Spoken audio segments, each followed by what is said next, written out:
So, mag-set tayo ng boundaries to what content na i-engage natin. Hindi po lahat ay pwede.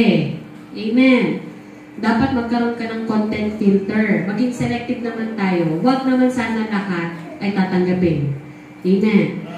Balance na. Amen. Sa reminder ito, galing po sa inyong ate na nagsasabi, okay naman ang media. Mag-set tayo ng boundaries. Amen. Pangalawa po, set priorities. Sabi po sa Colossians 3:2, set your mind on things above, not on earthly things. Philippians 4:8, bilang pagtatapos, mga kapatid, lagi niyong isa-isip ang mga bagay na karapat-dapat.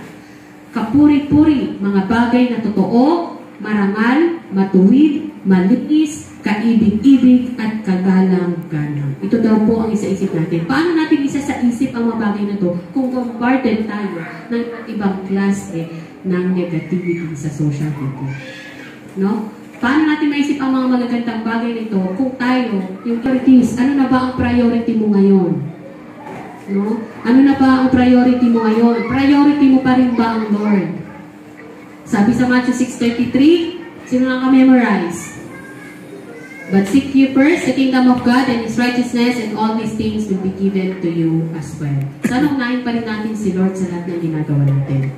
Amen. So set priorities means understanding that media should be a tool, not a master. Hindi po yan ang master natin, yung social media.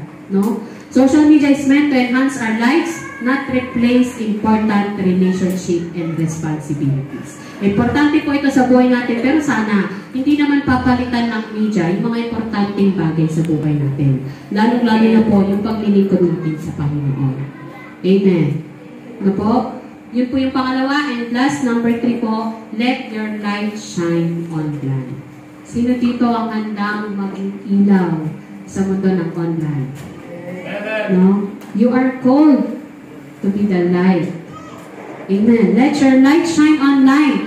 Did you realize that you are responsible for your online behavior? Alam mo ba na responsable ka sa behavior mo sa online?